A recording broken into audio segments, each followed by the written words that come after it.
I'm here to talk today about one of the most important exercises that a myofunctional therapist will teach a client. It is called suction. Some people call it the tongue seal. Other therapists refer to it as the lingual palatal suction. No matter what you call it, the movement is the same, and here is why it is super important.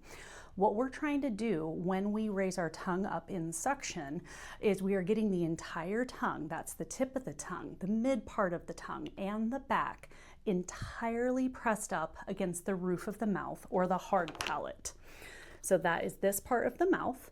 When we do suction and we do it well, the entire tongue, it looks like it vanishes on the inside of the roof of the mouth. This is what good suction looks like using good pressure. You'll notice when I do it, you can see the frenulum or the little white cord that comes up front.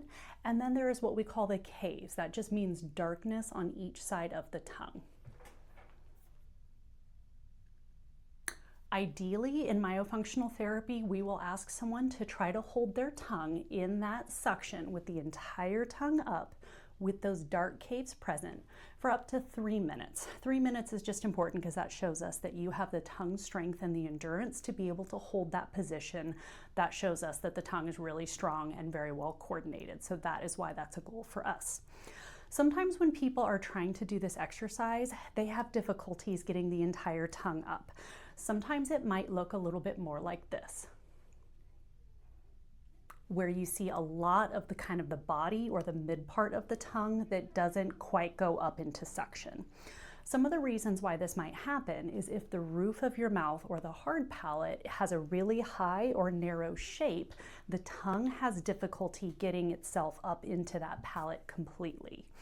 Other reasons why this might be difficult is if you have what's called a tongue tie or tethered oral tissue. That just means that that little string under your tongue is either unusually short or thick or just restricting the way that the tongue tries to rest.